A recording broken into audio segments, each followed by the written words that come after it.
Hey guys, happy Sunday. Apa kabar semuanya? Saya berharap kalian dalam kondisi yang baik dan sehat-sehat selalu pastinya. It's so good that I can welcome you guys, that I can greet you guys through our online service once more. Dan sebelum kita mulai ibadah kita pada pagi hari ini, mari kita tundukkan kepala dan kita berdoa bersama. Bapak, terima kasih untuk pagi hari ini Tuhan yang begitu indah, di mana Engkau izinkan kami untuk dapat berkumpul kembali, walau at the comfort of where we are at our home with our family. Bapa, hamba-Mu berdoa untuk pagi ini, agar penyertaan-Mu ada atas kami, bimbingan-Mu ada atas kami dalam kita mendengarkan firman. Terima kasih Bapa, dalam nama Tuhan Yesus. Amin. So, saya nggak berasa bahwa tahun 2020 ini tinggal tersisa kurang lebih 12 kali hari Minggu lagi. And setelah itu kita akan memasuki tahun yang baru. What a year it has been. Dan saya percaya pasti kalian setuju bahwa tahun 2020 ini merupakan tahun yang ya boleh dibilang asik, boleh dibilang aneh, atau sebagainya. But nonetheless, bulan September kemarin kita berhasil melalui dan kita belajar bersama banyak tentang strength in storm atau kekuatan dalam badai. Dan untuk sepanjang 3 bulan terakhir atau 3 bulan ke depan ini, saya ingin mengundang kalian semua untuk kembali belajar bersama tentang nilai-nilai kerajaan surga, or the kingdom values. Kita akan banyak membahas mengenai tidak hanya nilai-nilai, tetapi juga cara-cara untuk membangun kehidupan kerohanian kita. Dan ultimately, ketika kita mengetahui, kita mempraktekannya, itu semua dapat merubah, to transform our life. Dan tema 3 bulan ke depan kita, ini kita beri judul The Higher Way. Nah, not only I hope to finish the year strong, saya juga berharap kita semua itu memiliki sebuah level of understanding yang baru atau tingkat pengertian yang baru mengenai rencana setiap daripada kita sesuai dengan apa yang Dia sudah rencanakan untuk kita semua. Saya berharap kita semua dapat melihat dan menerima bahwa jalannya itu lebih tinggi daripada jalan kita. Bahwa caranya itu lebih tinggi daripada cara kita. Bahwa rencananya itu lebih tinggi daripada rencana kita. Bahwa pemikirannya itu lebih tinggi daripada pemikiran kita. Nah, muara sebuah konflik itu seringkali timbul dari sebuah ekspektasi yang tidak sejalan dengan realita yang dari keinginan kita atau kemauan kita. Konflik itu akan semakin lebar atau akan semakin besar seiring dengan ketika kita mempertahankan sisi argumentasinya kita. Dan dalam kehidupan kekristenan kita, kita pasti sering mengalami sebuah konflik. Bulan September kemarin ketika kita membahas tentang badai-badai dalam kehidupan kita pasti merasakan atau mengalami sebuah konflik yang terjadi dalam diri kita. Apa yang kita doakan, apa yang kita gumulkan, itu seperti tidak kelihatan ujungnya. Itu menjadi semakin jauh daripada apa yang secara reality kita lihat. Dan bahkan nggak jarang pula, saya katakan, kita itu kembali mempertanyakan keberadaan Tuhan. Kita mempertanyakan apakah sebenarnya itu mengasihi kita atau tidak. Dan saya ingin kita melanjuti kisah cerita dari Markus, dari sermon saya yang terakhir. Mari kita buka bersama di Markus 4 ayat 35.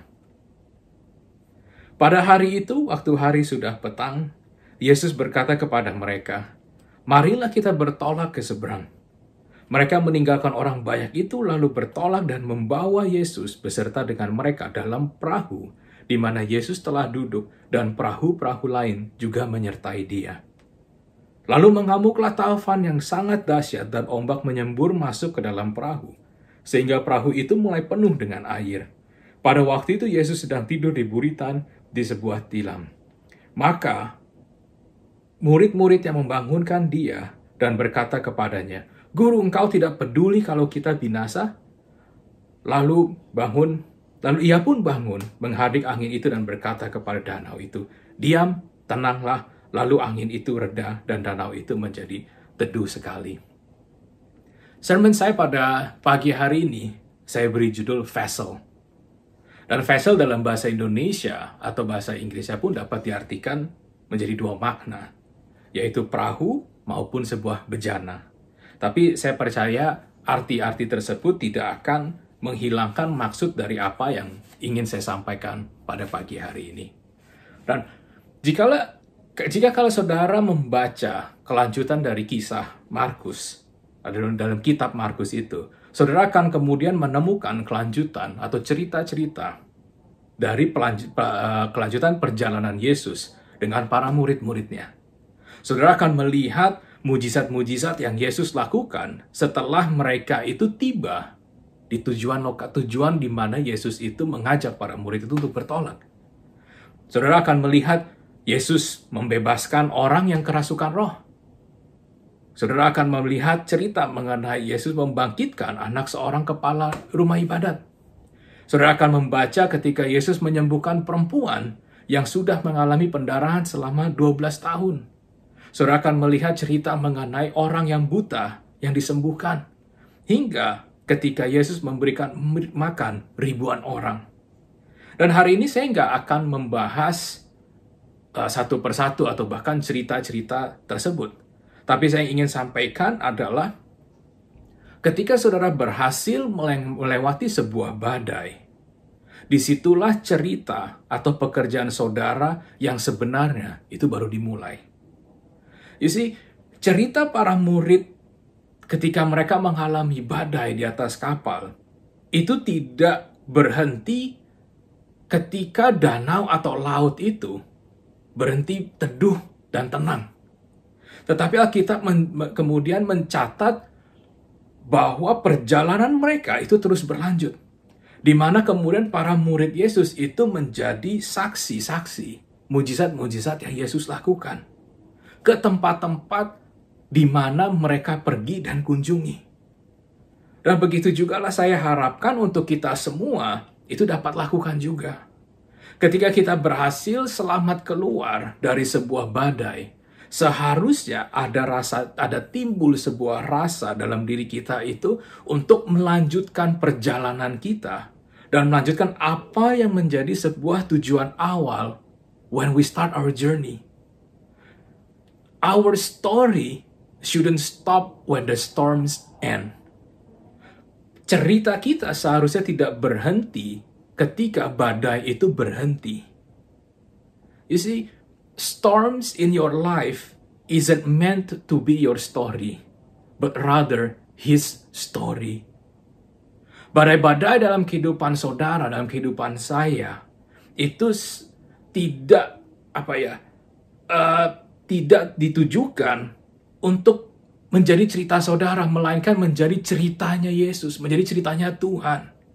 Cerita di mana saudara bisa bagikan dan sampaikan kepada orang-orang tentang bagaimana Yesus dengan segala kuasanya yang ia miliki itu tidak hanya membantu kita, tetapi menaklukkan badai-badai dalam kehidupan saudara dan saya. The end of a storm in your life shouldn't be the end of His story. Rather, the beginning of how He overcome them for you and with you.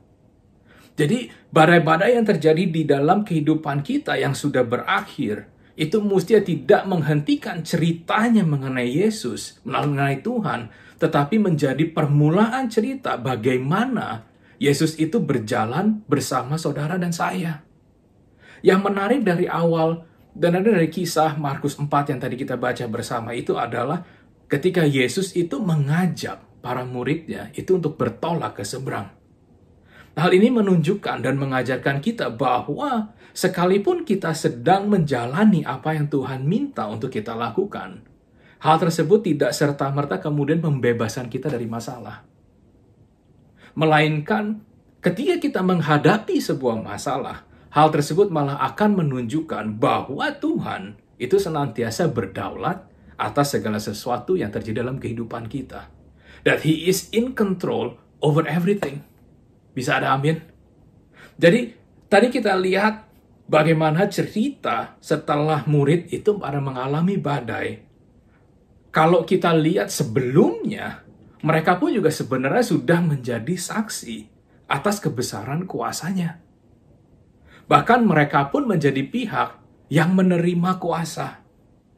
Dan yang saya ingin katakan di sini adalah Tuhan itu sudah menyiapkan segala sesuatu untuk saudara, untuk saya, apapun yang dibutuhkan untuk melewati atau menjalani sebuah musim. Jadi sangat menarik bahwa ia memberikan pengajaran yang pas. Ia memberikan pengajaran yang dosisnya itu tepat. Bagian kita adalah untuk menyadari bahwa kita sudah dilengkapi, or that we are equipped. Pada kenyataannya, apakah akan menjadi mudah? Unfortunately, no. Tetapi ketika kita menyadari bahwa Tuhan itu ada dan untuk kita, maka hal tersebut saya percaya itu akan memberikan kita keberanian. Itu akan menumbuhkan rasa berani dalam diri kita untuk terus melangkah maju. Nah, selain kesadaran akan siapa yang berjalan bersama dengan kita, apa yang kita miliki, ada juga yang kita butuhkan, guys. Yang kita butuhkan di sini adalah ketaatan atas apa yang Ia ingin lakukan melalui kehidupan kita.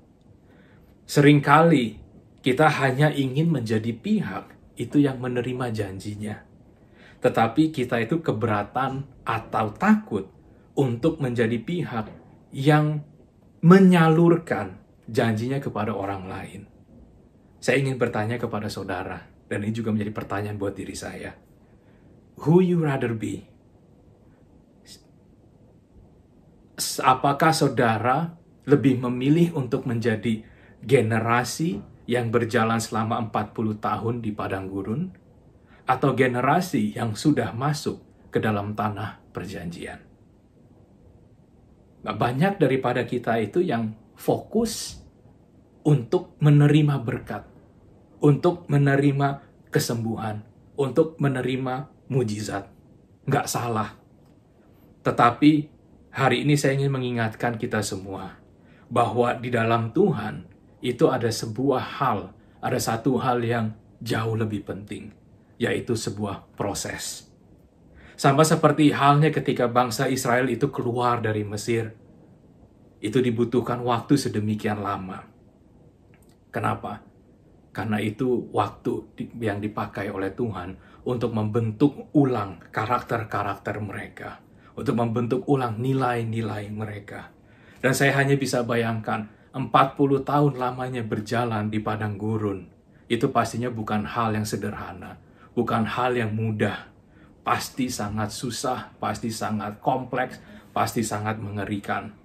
Tetapi itulah yang Tuhan lakukan. Dibutuhkan usaha yang sedemikian hebat untuk merubah cara-cara lama mereka, untuk membentuk mereka menjadi menjadi umat yang baru, untuk membentuk cara pandang mereka kembali.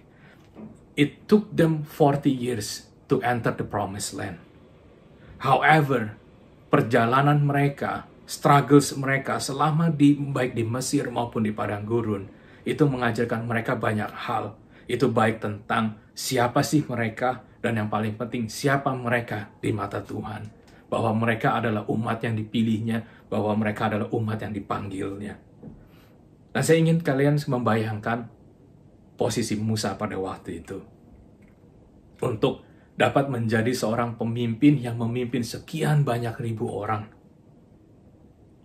Belum lagi dari latar belakang suku yang berbeda-beda. Saya hanya bisa bayangkan Musa itu pasti nggak dengan dengan rasa percaya diri dia bilang, "Okay God, I will do it. I will lead your people out of Egypt." No. Saya bisa bayangkan Musa itu dengan ketakutan, Musa itu dengan rasa pastinya nggak percaya diri, itu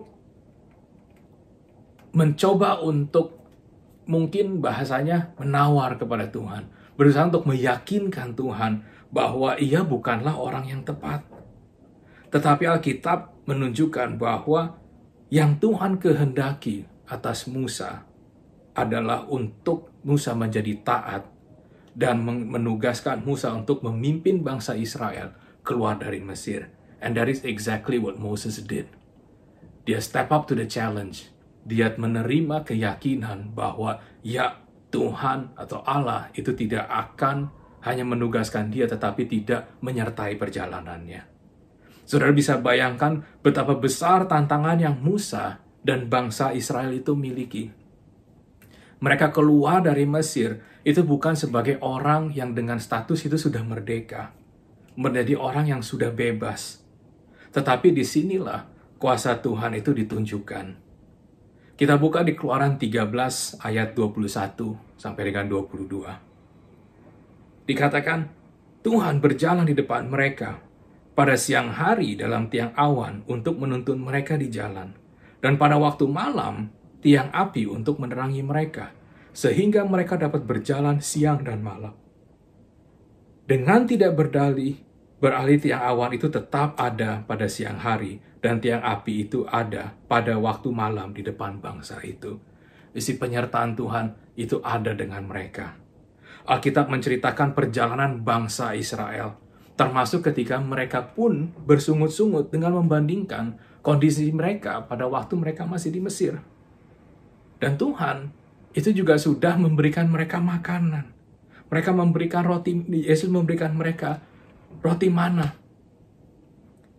Jadi untuk bangsa Israel, untuk menjadi bangsa yang merdeka, untuk mereka tidak ingin lagi ditindas, itu keinginan mereka.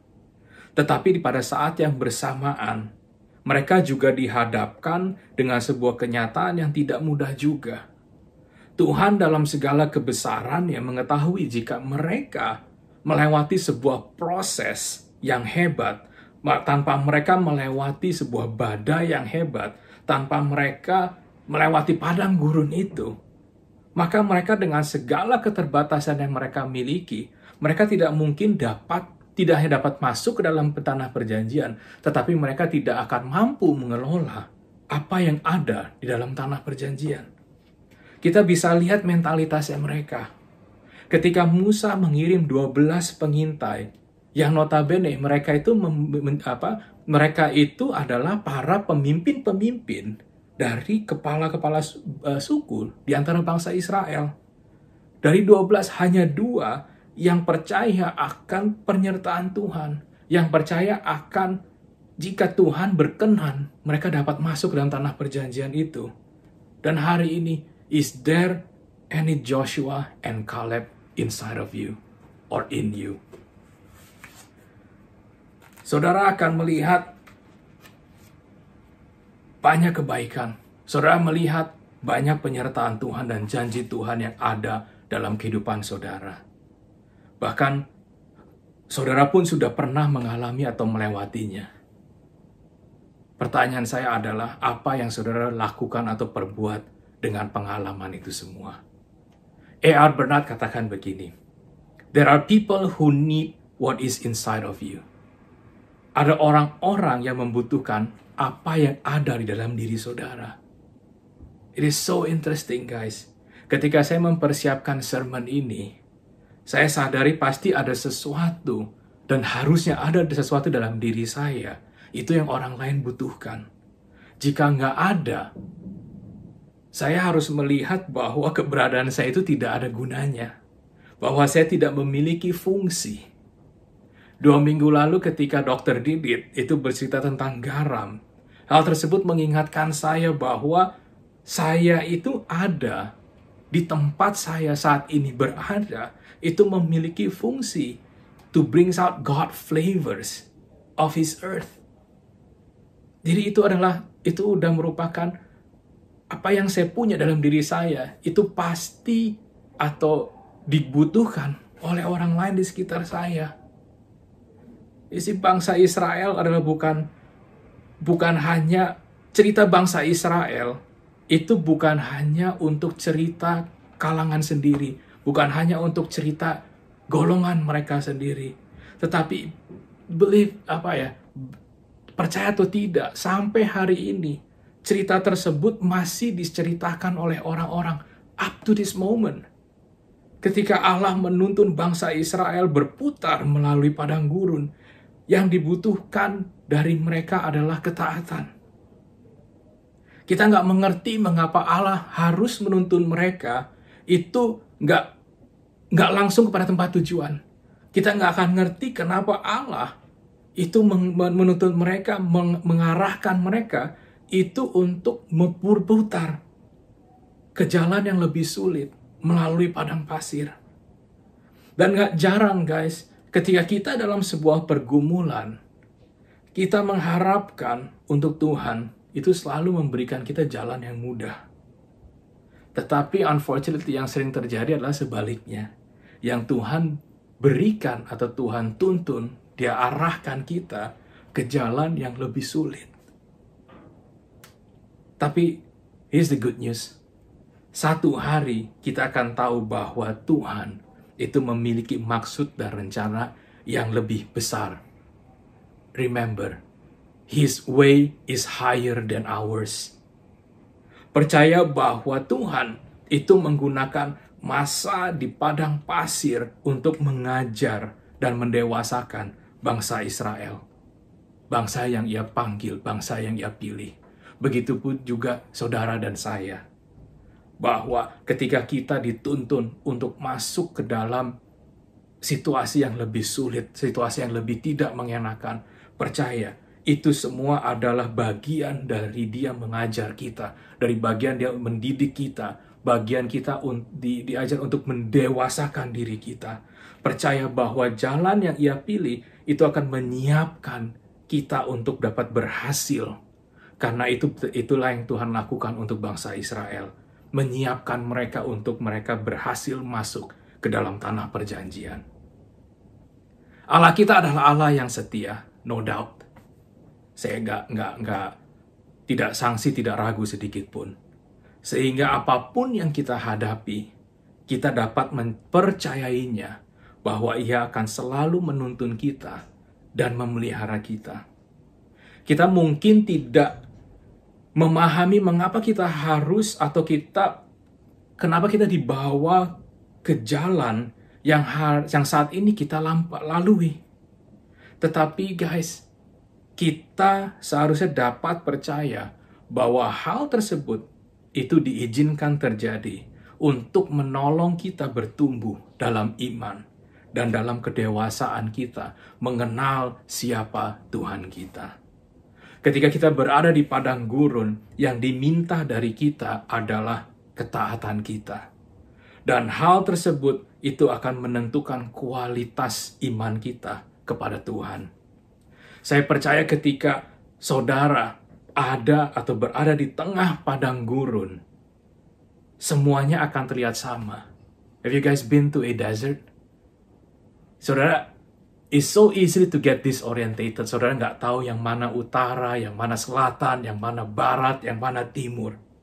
Saudara akan sangat sulit menentukan arah atau melihat arah. Dan dalam kesulitan sedemikian besar, nggak heran kalau kita itu sering seolah itu walk in a circle. Kita seolah berjalan, tetapi kita menemukan diri kita itu kembali ke titik awal ketika kita ada dalam masalah tersebut. Tidak ada cara lain, guys, selain kita itu berserah dan menjadikan Tuhan itu kompas dalam kehidupan saudara. Nilai-nilai dan karakter-karakter yang akan kita pelajari bersama itu akan membantu mengarahkan jalan kita. Again, His way is higher than any of our understanding combined. Higher than our knowledge. Dan jangan salah, belajar firman Tuhan itu penting. Pengetahuan kita tentang the Word of God is important. Tetapi, seorang Leif Hetland mengatakan begini, the Christian life is not an education. It is an encounter. Kehidupan kekristenan kita itu bukanlah sebuah edukasi atau pengalajaran, melainkan sebuah perjumpaan pribadi. Galatia 2 ayat 20 dikatakan, namun aku hidup, tetapi bukan lagi aku sendiri yang hidup, melainkan Kristus yang hidup di dalam aku. Dan hidupku yang kuhidupi sekarang di dalam daging adalah hidup oleh iman dalam Anak Allah yang telah mengasihi aku dan menyerahkan dirinya kepada aku. Jadi sekarang guys, kalau bukan lagi aku sendiri yang hidup, melainkan Kristus yang ada dalam diri kita, maka agenda siapa yang kita sedang jalani hari ini? Sangatlah mudah untuk kita tersesat dalam segala situasi yang terjadi, dalam segala kondisi yang sedang kita hadapi, untuk kemudian kita itu lupa akan tujuan awal kita. Sama seperti situasi di padang gurun. We get lost easily. It is so easy untuk lupa, sangatlah mudah untuk kita menjadi lupa untuk menyadari dan mengakui bahwa Tuhan itu yang Tuhan kehendaki dalam kehidupan kita adalah yang terbaik, bahwa Ia memiliki cara pandang yang jauh lebih sempurna daripada kita. Sebuah pemikiran yang saya ingin tinggalkan untuk saudara siang hari ini. It is so easy for God to create something into existence. But to save mankind, to save us, it requires the ultimate sacrifice, that Jesus have to die upon the cross. Pemikiran itu saya ingin men-trigger, saya ingin menggugah sesuatu dalam diri saudara. Kalau sedemikian mudah untuk Tuhan menciptakan sesuatu, mengapa itu menjadi sangat sulit untuk menghapuskan dosa saudara dan dosa saya? You see, saya ingin mengundang saudara. I want to invite you to allow Him to allow your life to become His vessel. A vessel to deliver the good news. A vessel to give hope to those who needs them. A vessel to strengthen those who are weak. Ya, baik di tengah badai, baik di tengah padang gurun, semuanya itu dapat membuat kita itu kewalahan. Semuanya dapat membuat kita itu tersesat dengan mudah. Tetapi yang saya ingin ingatkan sekali lagi, bahwa His way is higher than ours. Apa yang terlihat sebagai kelemahan saudara, kelemahan saya, apa yang dilihat sebagai kekurangan di mata saudara atau di mata saya, itu akan menjadi sebuah media, akan menjadi sebuah lembaran kosong, di mana yang jika saudara mengizinkan Tuhan untuk berkarya atas kehidupan saudara, maka yang saya percaya akan saudara dan saya lihat, itu adalah Dia akan menggambarkan kekuatannya atas kehidupan saudara. Hari ini apapun yang saudara sedang gumuli, atau saudara sedang menghadapi sebuah konflik, percaya bahwa cerita saudara belum selesai. Let it be storm, or wilderness, or a desert, it is not your destination. Percaya bahwa badai, bahwa padang gurun itu bukanlah tujuan saudara. Hari ini adalah sebuah lembaran yang baru. Dan as you invite Him to enter into your life, as you invite Him to be in your life and becoming, dan saudara menjadi perahu buat Tuhan, as you allow Him to mold you, ketika saudara mengizinkan Ia untuk membentuk kehidupan saudara menjadi the image that He created you to be, saya percaya bahwa the new has come. Saudara akan menjadi sebuah ciptaan yang baru. Dan saya ingin akhiri pesan saya pada siang hari ini. Saya ingin katakan ini, bahwa pada akhirnya saya percaya Tuhan itu tidak melihat atau tidak mencari orang yang sempurna, orang yang tanpa cacat, orang yang tanpa celah. melainkan ia mencari orang yang hatinya itu mau dibentuk. Ia mencari orang yang mau diajar, yang mau dididik. The higher way, bukan bicara mengenai jalan yang mudah untuk dilalui.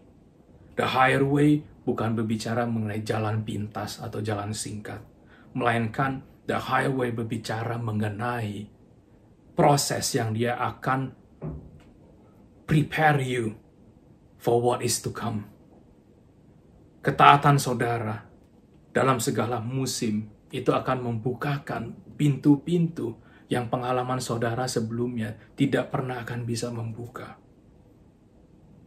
Your experience atau pengalaman saudara itu hanya dapat membawa saudara ke level-level tertentu saja. Tetapi percaya bahwa ketaatan saudara terhadap Dia itu akan membukakan sebuah pemahaman yang baru, pengertian yang baru. It will open a new dimensions that you have never imagined or seen before. Saya akan tutup dengan sebuah ayat di Matius 7 ayat 13 sampai dengan 14. Dikatakan, "Masuklah melalui pintu yang sesak itu, karena lebarlah pintu dan luaslah jalan yang menuju kepada kebinasaan, dan banyak orang yang masuk melaluinya. Karena sesaklah pintu dan sempitlah jalan yang menuju kepada kehidupan, dan sedikit orang yang mendapatinya." Ayat ini mengingatkan bahwa kadang dibutuhkan ketaatan dan keberanian untuk dapat masuk ke dalam rencana Tuhan. Peran kita sebagai sebuah vessel bukanlah untuk mengarungi lautan yang tenang.